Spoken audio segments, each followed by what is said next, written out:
Yeah, good evening, church. Good evening. I can see some new people. Anybody for the first time here? कुछ लोग पहली बार यहाँ पे आए हैं. Okay. So we are into the series Adventure in the Spirit, हम जो श्रृंखला में हैं वो आत्मा का रोमांच, उसके बारे में हम जानेंगे. and we are covering the book of Acts. और यहाँ पे प्रेरितों के काम वो किताब हम पढ़ रहे हैं. Now, when you talk about Holy Spirit, जब वो पवित्र आत्मा के बारे में बात करते हैं, so I would like to share my encounter, how I came across Holy Spirit. Okay. तो मेरे जीवन में पवित्र आत्मा का काम, इसकी समझ कब आई, ये बताना चाहता हूँ. Many of you are aware that I come from a Hindu background. आप में से काफी लोगों को पता होगा हम लोग हिंदू परिवार से आए हैं. And here I would like to say that God has unique ways, to bring closer to Him. और मैं बताना चाहता हूँ कि परमेश्वर के बहुत अलग-अलग तरीके हैं हम लोगों को उसके नजदीक लेके आने के. So when my journey started with Christ, when I came into Christ, यीशु के साथ की जो यात्रा थी, जो इनके जीवन की, वो जब शुरू हुई है, Jesus took me all the way to Dubai. यीशु इनको यहाँ से दुबई ले गए इनके बदलाव लाने के लिए. And my faith journey started in Dubai. और इनके विश्वास की जो यात्रा थी वो दुबई से शुरू होती है. Now, when I accepted Christ and when I was new in the Lord, जब मैं परमेश्वर को समझा, उनको जाना, और मैं उस समय काफी नया था, it was hardly 3 months, and my pastor there in Dubai, तो मैंने जब यीशु को समझा, जाना, उसके ठीक 3 महीने के बाद ही वहाँ के जो पास्टर थे, he gave me a Bible and he said, God loves you, go out and preach the gospel. उन्होंने मुझे पवित्र शास्त्र दिया और कहा कि यीशु तुमसे बहुत प्यार करते हैं और जाओ और जहाँ अलग-अलग जगह जाओ और उनका प्रचार करो. Now, like I was working for an Arabic company, my boss was an Arabic, my colleagues were from different countries, all Muslim countries, Syria, Jordan, and like Kuwait. मैं जिस कंपनी में काम करता था वहाँ वो जो एक लोकल कंपनी थी, वहाँ के जो अरब थे वो उसके ओनर थे, और जितने भी लोग काम करते थे कहीं ना कहीं आसपास के गल्फ कंट्री के लोग थे. वो मतलब कहने के लिए कि वो सब लोग मुस्लिम ही थे. My neighbors, one of them was a Pakistani and the other one was a Keralite, again a Muslim guy. मेरे जो पड़ोसी थे उनमें से एक थे पाकिस्तान के थे, एक यहाँ के जो मुस्लिम थे पर इंडिया के थे. So like I was lost. I again approached the pastor and I asked him, how should I go about it? तो मुझे ऐसा लगा कि इनके सामने मैं कैसे प्रचार करूं, क्या बात कहूं. तो मैं अपने पास्टर के पास वापस गया. And he said, pray and the Holy Spirit will guide you. और उन्होंने कहा कि तुम प्रार्थना करो, पवित्र आत्मा तुमको दिशा दिखाएगी. Now earlier I was lost, now I was totally confused. मैं वैसे भी कंफ्यूज था, थोड़ा बहुत समझ रहा था यीशु के बारे में, अब और ज्यादा कंफ्यूजन, दुविधा इसमें पड़ गया क्योंकि अब पवित्र आत्मा के बारे में भी जानना पड़ेगा. So I was learning about Jesus and now I started wondering what is this Holy Spirit. पहले मैं यीशु के बारे में समझ रहा था, अब मुझे पवित्र आत्मा के बारे में जानना था. कहीं ना कहीं थोड़ा कंफ्यूजन जैसा समय था. So this was my encounter with Holy Spirit. This is the first time I came to know about Holy Spirit. तो ये मेरी समझ पवित्र आत्मा क्या है, ये मेरी जो कहानी थी.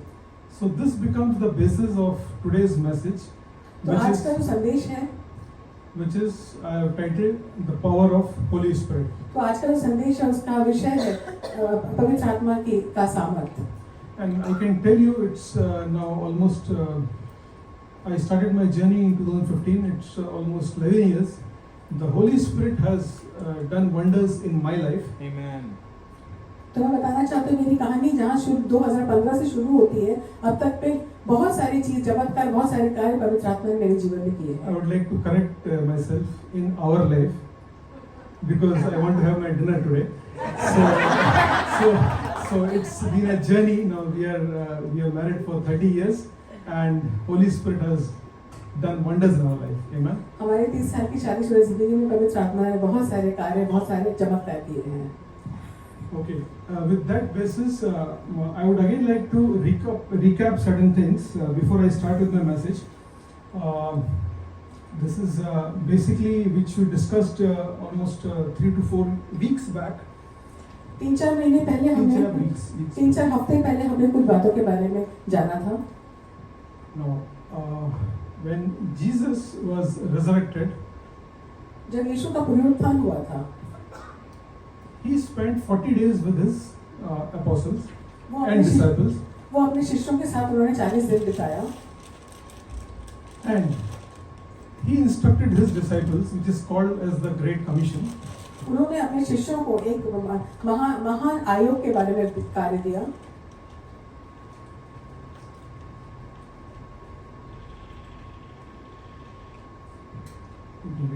which is from Matthew 28:19-20. जो है मत्ती 28:19-20। इसमें लिखा है, इसलिए तुम जाकर सब जातियों के लोगों को चेला बनाओ और उन्हें पिता और पुत्र और पवित्र आत्मा के नाम से बपतिस्मा दो और उन्हें सब बातें जो मैंने तुम्हें आज्ञा दी है मानना सिखाओ और देखो मैं जगत के अंत तक सदैव तुम्हारे संग हूँ।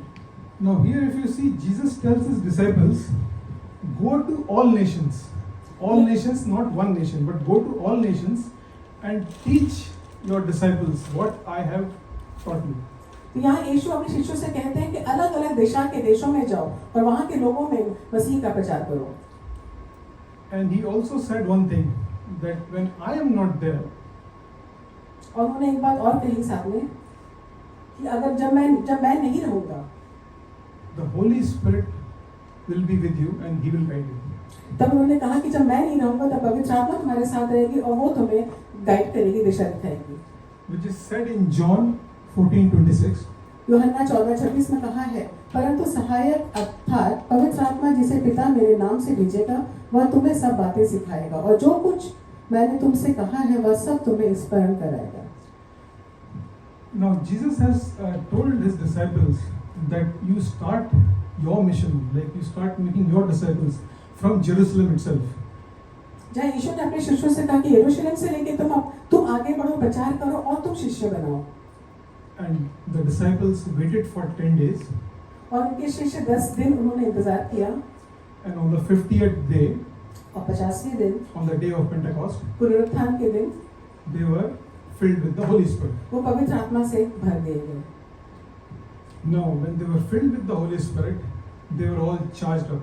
They wanted to go on a mission, like because they were loaded, their guns were loaded. Like it was a clear instruction from Jesus: go to all nations, make disciples, and the power of Holy Spirit will be with you. तो 50 दिन के बाद जब पवित्र आत्मा के साय में वो आगे थे, उन्होंने वो चीज को फॉलो किया जो यीशु ने कहा था कि अलग अलग दिशा में जाओ और मेरे नाम का प्रचार करो। So now, last Saturday, Sister Candy had shared. We started on the book of Acts. She covered chapter 4, where Peter and John they healed the lame man. पिछले हफ्ते सिस्टर कैंडी ने जो प्रेरितों के काम की श्रृंखला में अध्याय 4 के बारे में बताया था, जहाँ पतरस और यूहन्ना जहाँ पतरस और यूहन्ना ने कई तरह के चमत्कार किए, लोगों को चंगाई दी। Now, when they healed the lame man, people were amazed. जब उन्होंने लोगों को चंगाई दी, लोग ताज्जुब हो गए। And Peter, he said that this is with the power of Holy Spirit. I have healed the lame man. जब लोगों को ताज्जुब हुआ कि वो जो आदमी था काफी सालों से उसमें कोई चंगाई नहीं मिल रही थी, तो लोगों को जब ताज्जुब हुआ तो पतरस ने कहा ये मेरी तरफ से नहीं है, परमेश्वर के ताकत से, सामर्थ्य से, पवित्र आत्मा के सामर्थ्य से मैंने इस इंसान को चंगाई दी है। Now, Peter was speaking boldly, with courage, because he was filled with the Holy Spirit. क्योंकि पतरस पवित्र आत्मा से पूरी तरह से भरा हुआ था, वो निडरता से, बिना किसी भय से वो बात कर पा रहा था। In Acts 4:12, he says, प्रेरितों के काम 4:12 में कहा है, और किसी दूसरे के द्वारा उद्धार नहीं, क्योंकि स्वर्ग के नीचे मनुष्यों में और कोई दूसरा नाम नहीं दिया गया जिसके द्वारा हम उद्धार पा सकें। Now he proclaims that Peter proclaims that salvation is found exclusively through Jesus Christ. पतरस कहता है कि उद्धार सिर्फ यीशु के नाम से मिल सकता है। Now this verse, Acts 4:12, is the core message, or the core, you can say, the foundation for the gospel. तो ये जो संदेश है वो कहीं ना कहीं प्रेरितों के काम के आधारशिला है, जो हमको ये मैसेज मिला है। he says that forgiveness from sin and reconciliation with God is possible only through Jesus Christ. Amen. जहाँ वो कहते हैं कि माफी पाना और यीशु के सामने पर खड़े होना सिर्फ उस पवित्र आत्मा की ताकत से संभव है. Now this verse emphasizes the authority of Jesus as the Messiah and Savior of all. ये कहीं ना कहीं यीशु की सामर्थ और उसकी ताकत को दिखलाता है. Now, let's talk about Peter a bit. See, Peter, he had denied Jesus 3 times. पतरस के बारे में बात करते हैं. हमने सुना है कि पतरस जहाँ उसने यीशु को 3 बार नकारा था. And now, he was talking boldly in front of the crowd because he was filled with the Holy Spirit. और अब वो बिना किसी भय के पूरे लोगों के सामने बात कर रहा है क्यों सिर्फ इसलिए क्योंकि पवित्र आत्मा के से भर चुका था. Peter had spent a lot of time with Jesus. He had seen his miracles. He had learned his teachings. पतरस ने अपना काफी जीवन यीशु के साथ बिताया था जहाँ उसने देखा था कि यीशु ने कैसे चमत्कार किए, कैसे चंगाई दी है. Now, when you see on the day of Pentecost, Peter gave a bold sermon and 3,000 people were baptized. जब पेंटेकोस्ट के दिन हम देखते हैं कि पतरस ने बहुत ही निर्भीकता के साथ संदेश दिया और उसके संदेश के दौरान 3,000 लोगों ने बपतिस्मा लिया.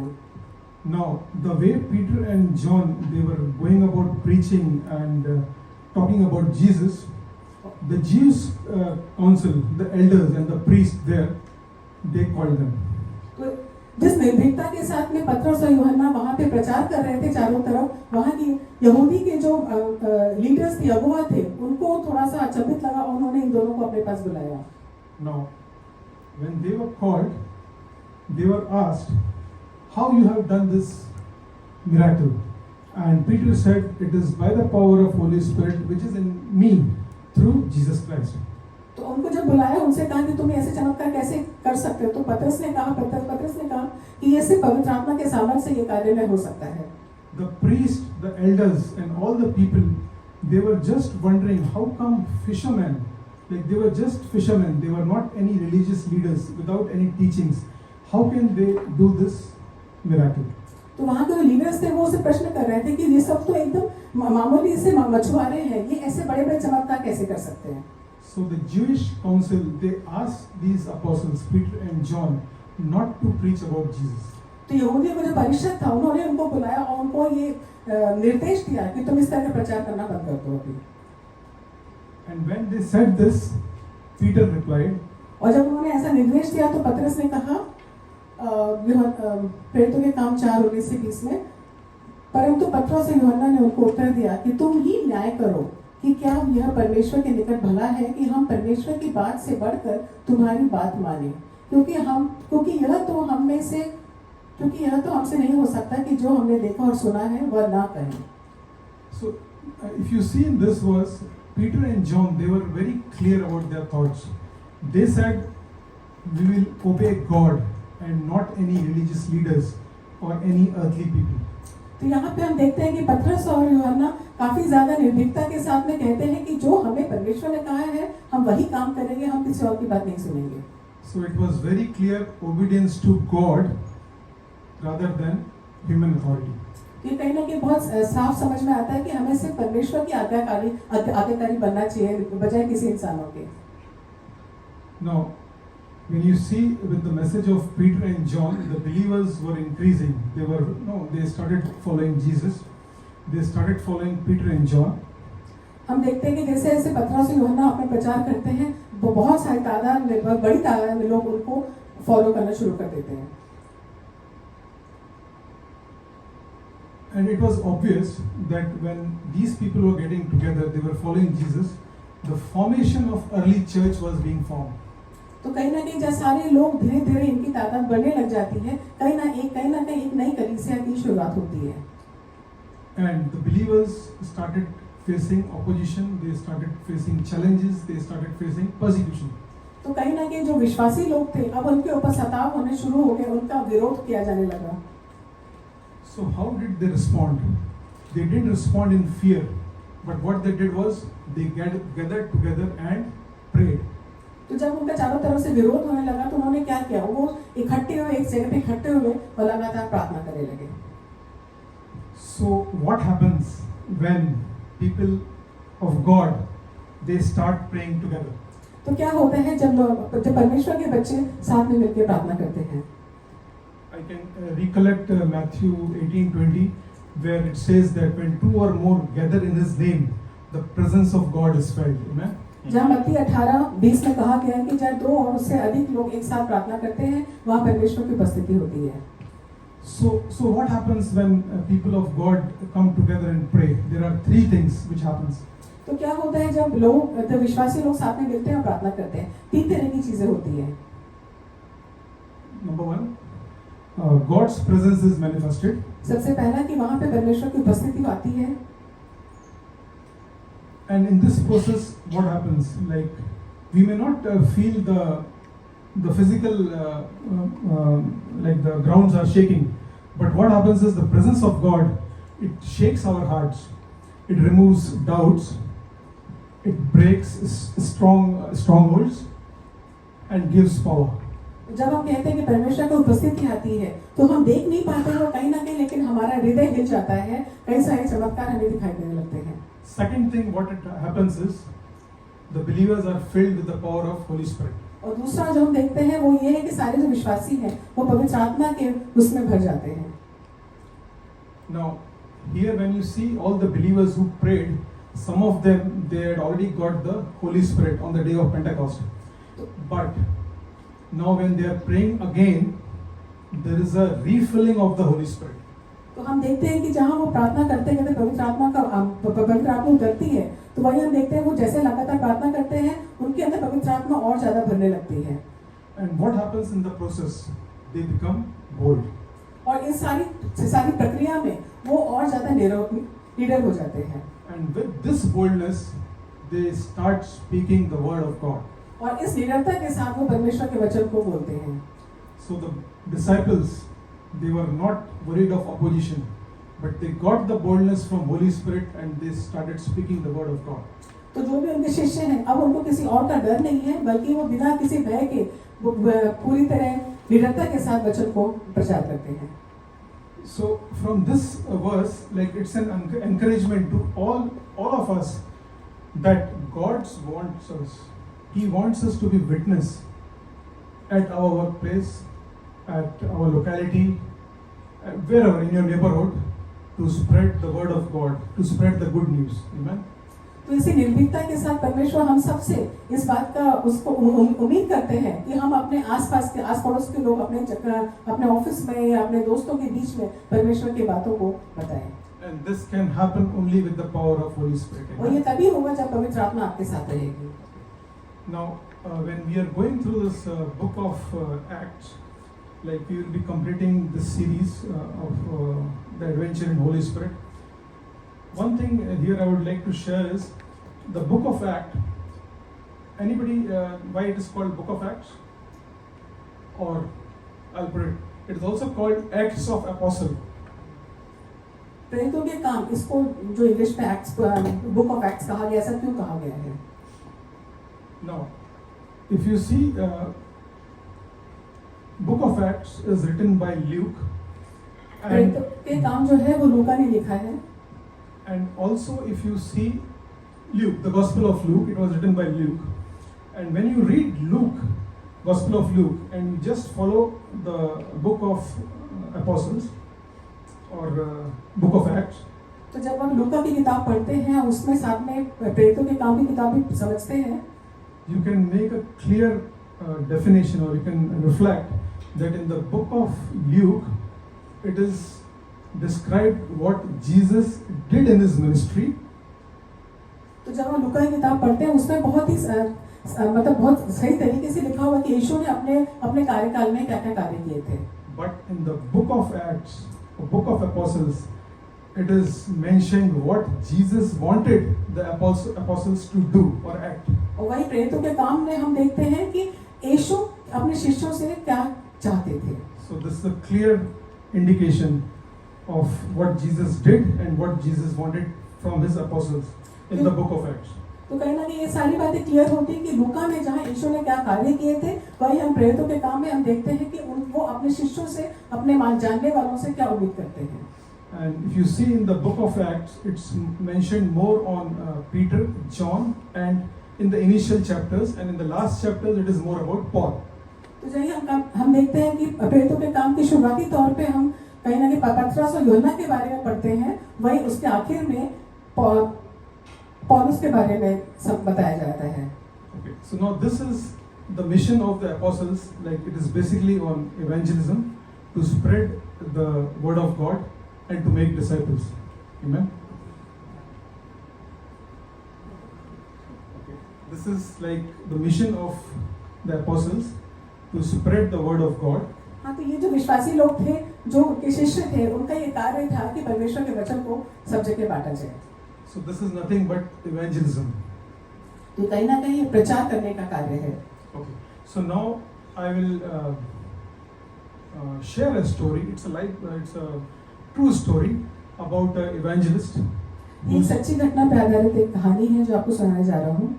And this will inspire you, and this will encourage you how to change, how to believe your prayer life. ये कहीं ना कहीं आपको प्रोत्साहित करेंगे कि अपने प्रार्थना की जिंदगी है, आपकी जीवन है विश्वासी का, वो कैसे आप आगे बढ़ सकते हैं। This story is about an evangelist named George Mueller. ये एक प्रचारक है जिनका नाम है George Muller. Now, very short, maybe how many of you are aware of George Mueller? You must have heard stories about him, about his testimonies. So those who have not heard, very in short about George Mueller. George Mueller was born in 1805. He was born in 1805. George मुलर जिनका जन्म हुआ था 1805 में। And his childhood, like it was a spoiled childhood. It was, you can say, a sinful childhood. उनका बचपन बहुत ही मतलब काफी बिगड़े हुए थे वो। He was into gambling. He was into stealing. He was like into a lot of wrong activities as a child, in his childhood. जो भी गलत आदतें थी वो सारी आदतें उनमें थी। Now, as he grew up, his life changed one day when he attended a prayer meeting. जब वो बड़े हुए उनके जीवन में एक बदलाव आया जब वो एक प्रार्थना सभा में गए थे। It was just like how we meet in our hub. जैसे हम लोग प्रार्थना सभा में मिलते हैं उस तरह से। How we have our cell meet. Some people they call it as a cell meet. Some people call it as a hub. So that changed his life, and he accepted Christ. He repented for his sins, and he accepted Christ. And he said that I will become an evangelist. तो वो प्रार्थना सभा में जाने के बाद तब उनके जीवन में बदलाव आया, उनको अपनी सारी गलतियां जो पिछली थी उसके बारे में एहसास हुआ, उन्होंने उन सारी चीजों के लिए माफी मांगी और यीशु को उन्होंने अपनाया। And if you more things about George Mueller, you can check on the net, and there are a lot of testimonies, lot of things written about him. George Muller की कहानी के बारे में आप कहीं ना कहीं मीडिया में, सोशल मीडिया में चेक कर सकते हैं। Now he is known as the father of evangelism because he started his orphanage. He started his orphanage from his rented house. George Muller के बारे में काफी मतलब वो एक प्रचारक के रूप में, एक पिता के रूप में थे वो, तो उनका एक अनाथ आश्रम था। Now he started with 30 kids, and in his 60 years of ministry, he helped 10,000 orphans. उनके 60 साल की उनकी सेविकाई थी जहाँ उन्होंने बहुत सारे अनाथ बच्चों को संभाला था, पाला था। And he established Christian schools with around almost 120 Christian schools. करीब 120 क्रिश्चियन स्कूल्स थे जो उन्होंने चलाए थे। And the best part is he never took any aid, he never took government funding, but it was all with his prayers and with donations. तो उन्होंने कभी किसी से कोई मदद नहीं ली थी, कभी किसी से कोई सरकार से भी कभी कोई मदद नहीं थी, खाली वो प्रार्थना करके उनको हर तरह की सुविधाएं पूरी हो रही थी। Now the story goes this way. In one of the orphanages there were 300 children. तो कहानी को इस तरह होती कि एक अनाथ आश्रम है जहाँ 300 बच्चे थे। One fine morning the caretaker says that we don't have any money, we don't have any food, we don't have any milk. to provide breakfast to the kids.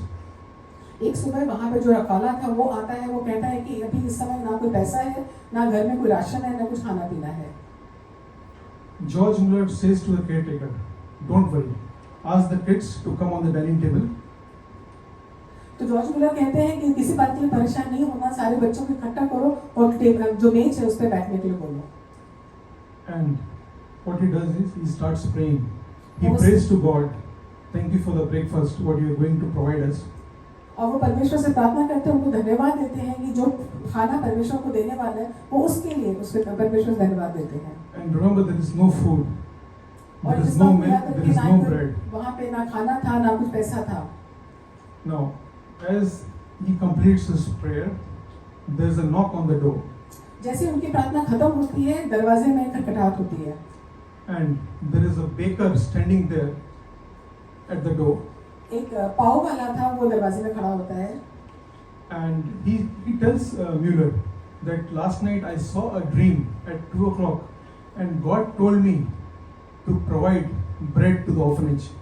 तो वो जो पाव वाला कहता है कि रात को 2 बजे मुझे परमेश्वर मुझे एक सपना दिखा, उसमें गॉड मुझसे कह रहे थे कि इस जगह पे जाके इनको इनकी जो भी जरूरत है वो पूरी करो, खाना पीना उनको दे दो। And as the bread is served on the table, there is another bell on the door. तो जब जो ब्रेड सबको टेबल पे रखी जब बच्चों को दी जा रही थी, तभी दोबारा दरवाजे में खटखटाहट होती है। And there is a milkman who is standing there. लेकिन वहाँ पे एक दूध वाला है जहाँ पे खड़ा रहता है। And what he says to Mueller is that I had a milk van which has failed, which has conked off, and the mechanic will take almost 4 hours to come. तो दूध वाला कहता है कि मेरी दूध की जो गाड़ी है वो खराब हो गई है और मैकेनिक को आने वो 3-4 घंटे लगेंगे आने के लिए। So before the milk gets spoiled, I would like this milk to be given to the orphanage. तो 3-4 घंटे में जहाँ वो दूध खराब हो जाएगा तो मैंने सोचा कि आपको ये दूध सप्लाई कर दो। So you see the glory of God, and the prayers which was told by Mueller, they were answered, and on that day all the kids, they had a breakfast. Amen.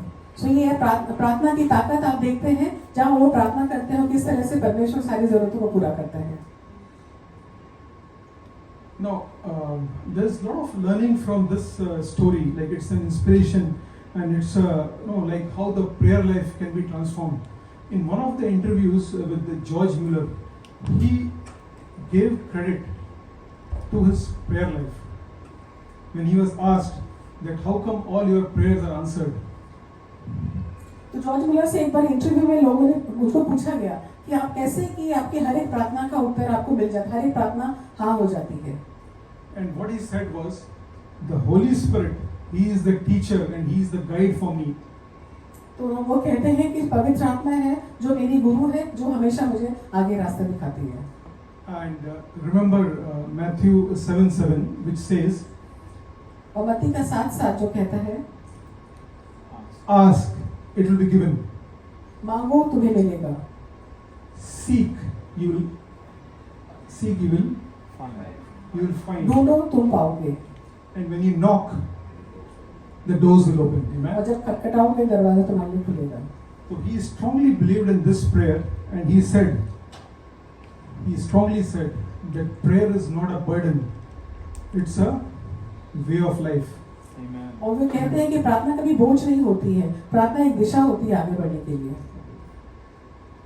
I hope you, for people who have heard the story for the first time, you have liked the story. उम्मीद है आप लोगों को ये कहानी पसंद आई होगी। And it really inspires everyone that how a prayer life can change things in your personal life.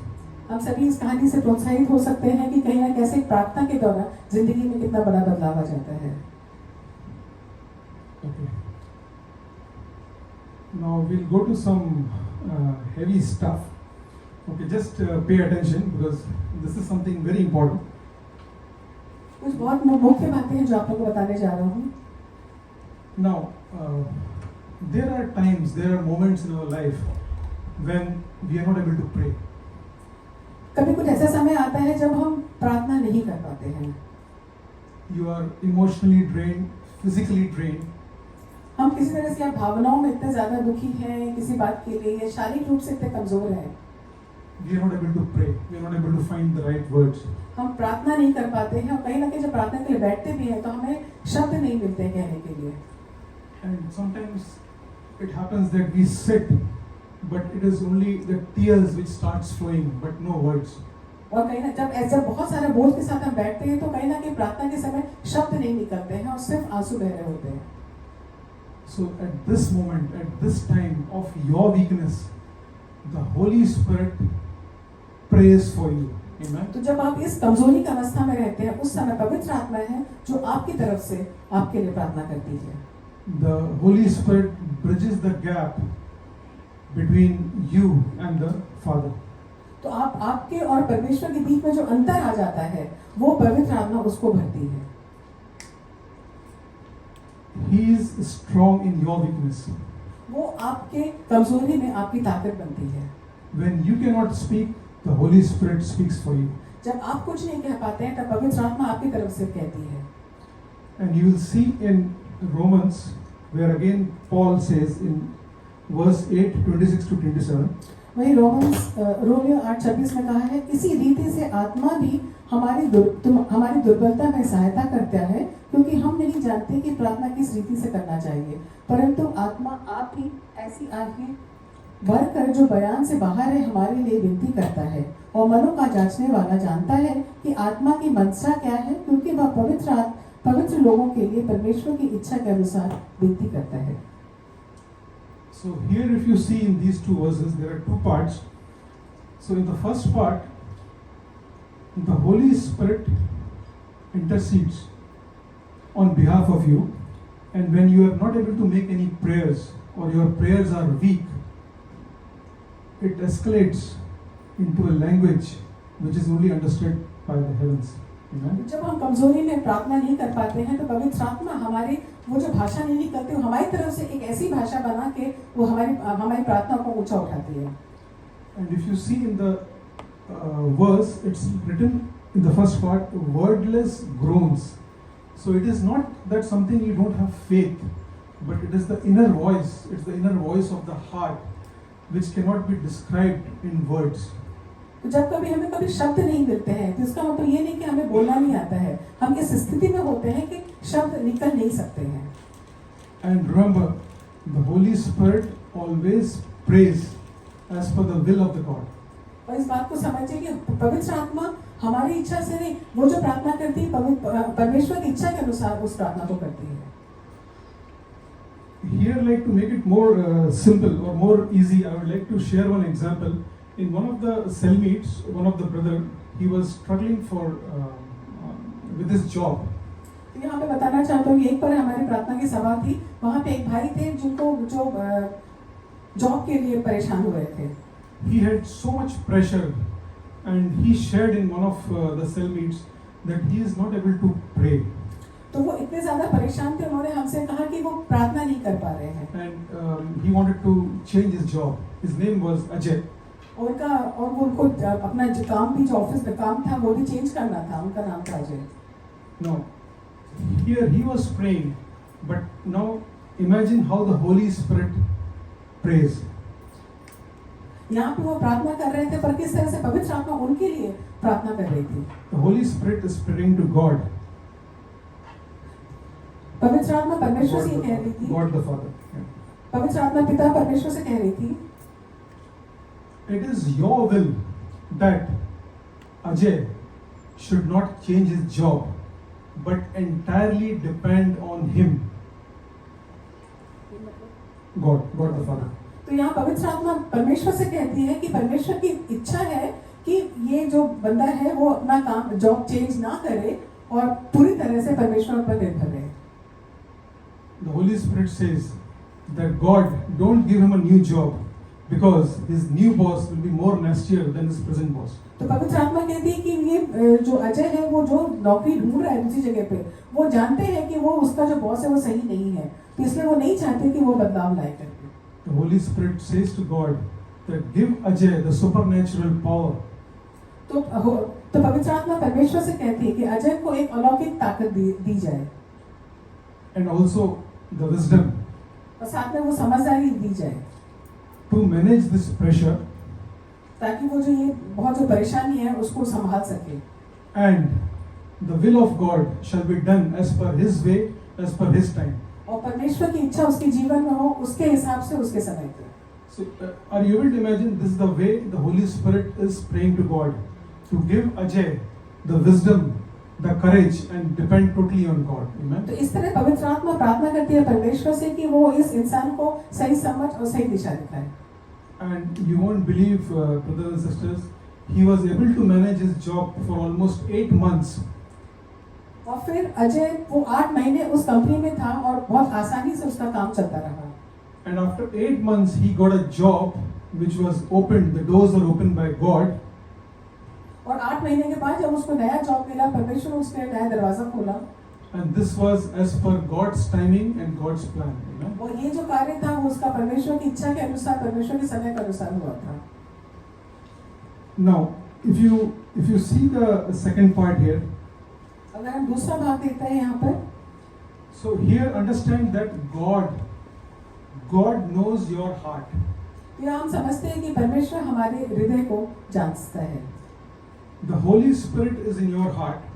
पवित्र आत्मा आपके हृदय में है। And the Holy Spirit understands what your heart is demanding, what your heart is asking for. और पवित्र आत्मा जानती है कि आपका हृदय क्या चाहता है। So the Holy Spirit prays the way God wants him to pray. Amen. तो पवित्र आत्मा प्रार्थना करती है जिस तरह परमेश्वर चाहते हैं आपके लिए प्रार्थना हो। So remember, when the Spirit intercedes for us, He always intercedes according to God's will. तो जब पवित्र आत्मा हमारे लिए मध्यस्थता करती है तो हमेशा परमेश्वर की इच्छा के अनुसार करती है। One of the theologians, he said once, on depending on this scripture of Romans, like if you observe it, it is basically in times of weakness. तो कई महायाजक हैं जो इस बात को समझते हैं, कोई प्रचारक हैं, उन्होंने ये कहा कि जब हम सबसे ज्यादा कमजोर होते हैं, It is God, the Holy Spirit, ये परमेश्वर पवित्र आत्मा praying to God the Father, वो प्रार्थना करती है परमेश्वर से, पिता परमेश्वर से, in God's name, in Jesus' name, यीशु मसीह के नाम से प्रार्थना करती है on behalf of God's children. अपने बच्चों के द्वारा, अपने बच्चों के लिए। So you can see all the three entities. तो आप देखते हैं कैसे तीनों जन मिलकर, तीनों इकाई मिलकर, Like not the Father, God and the Holy Spirit, they are into action. और किस तरह से पिता, पुत्र और पवित्र आत्मा एक साथ मिलकर इस कार्य में जुड़ते हैं। I know this is a heavy stuff, but it's all the power of Holy Spirit which dwells in you, which works in you, and it has to be activated. और यही है कि पवित्र आत्मा हमेशा हमारे साथ रहे, हमारे साथ चले और हमें दिशा दिखाए। Now I will conclude this with the last slide, which is basically again about Paul. Now Apostle Paul, he was not only a preacher, not only an evangelist. तो आइए हम बात करते हैं पौलुस के बारे में। पौलुस जो था वो खाली सिर्फ प्रचारक नहीं था, He was a mentor also. वो साथ में गुरु भी था। Now he mentored Timothy. Timothy was his disciple. उसने तिमोथियो को भी मतलब शिक्षा दी थी, समझाया था। If you see, Timothy was a young guy. He was leading a church. He had a very rigid personality. तिमोथियो जो था उसने अपना एक चर्च चलाया था, वो कहीं ना कहीं थोड़ा कठोर भी था। कठोर, he was weak. कमजोर था कहीं ना कहीं। He was weak. He had a very rigid personality. So Apostle Paul, he encouraged him that whatever you do as a leadership, because he was leading a church and there were persecutions, there were the authorities were putting people in jail. तो कहीं ना कहीं तिमोथियो जो थोड़ा कहीं ना कहीं अपने आप में संकोची था, पीछे रहता था, आगे नहीं जा पाता था, तो वहाँ पौलुस उसको प्रोत्साहित करते हैं क्योंकि उन दिनों चर्च में काफी सताव, काफी ज्यादा परेशानी चल रही थी। Paul reminds Timothy that his calling and his courage comes from God and not on his own strength. तो पौलुस तिमोथियो को समझाता है कि उसका जो कार्य है वो परमेश्वर की तरफ से है, उसकी जो हिम्मत है वो परमेश्वर की तरफ से आती है। So he says in Timothy 2:1-7. तभी वो तिमोथियुस 2 एक साथ में कहते हैं। 2 तीमुथियुस 1:7 में, क्योंकि परमेश्वर ने हमें भय की नहीं पर सामर्थ और प्रेम और संयम की आत्मा दी है। So it's very clear the power of spirit is not meant for fear and timidity, तो हम यह समझते हैं कि पवित्र आत्मा की शक्ति है वो हमें यह डराने या परेशान करने के लिए नहीं है, but of power, परंतु सामर्थ which gives boldness to stand firm जो हमें दृढ़ता देती है सामने खड़े रहने की, to fulfill God's promise. परमेश्वर के कार्य को पूरा करने के लिए। It is about love for others, वो है दूसरों को प्यार देने के लिए, and of sound mind, साथ में ऐसी समझदारी which gives us the ability to think and to take right decisions. जो हमें इसका काबिल बनाता है कि हम सही निर्णय लें। This is all to fulfill God's promise and to glorify God. Amen. ये कहीं ना कहीं पूरी चीजें होती हैं जहाँ परमेश्वर के वचन पूरे होते हैं और उसको उसकी महिमा होती है। Last week, you remember Sister Candy shared an example that the Holy Spirit is just like a battery in a mobile. Sister candy ने हम पिछले हफ्ते बताया था कि हम कैसे फोन में अपना चार्ज करते हैं, फोन की जो बैटरी होती है। No, is like the Holy Spirit. it's like the Holy Spirit. पवित्र आत्मा एक बैटरी के समान है, So it has to be charged, it has to be activated. तो उसको हमेशा चार्ज करना पड़ता है, उसको हमेशा चालू रखना पड़ता है। And brothers and sisters, how do you charge it? It's all in you. The Holy Spirit dwells in you. How do you charge it? तो So it is पवित्र आत्मा को कैसे चार्ज करना, क्योंकि वो हमारे साथ रहती है। number one, surrendering to the will of God, सबसे पहले अपने आप को पूरी तरह परमेश्वर के सामने समर्पित करना, reading the word of God, परमेश्वर के वचन को पढ़ना, speaking the scriptures or the word of God against your circumstances, आपकी जो आसपास जो दिशा है जो चल रहा है उसके विरुद्ध में परमेश्वर के वचन को बोलना, showing love for others, दूसरों को प्रेम दिखाना and thanking God for whatever He has done in your life. और परमेश्वर को हर समय धन्यवाद देना वो जो भी आपके जीवन में कार्य करते हैं। So this is all I would like to say here. I conclude my presentation. So, brothers and sisters, the Holy Spirit dwells in you. Now it is up to you to introspect and find out whether you are charging or you are reactivating the Holy Spirit in you to fulfill God's promise. Amen. पवित्र आत्मा हमेशा हमारे साथ रहती है, उसको किस तरह अपने साथ लेके चलना है, उसकी बातों को किस तरह सुनना है, वो हमारे ऊपर निर्भर करता है। So thank you for your patient hearing. Thank you.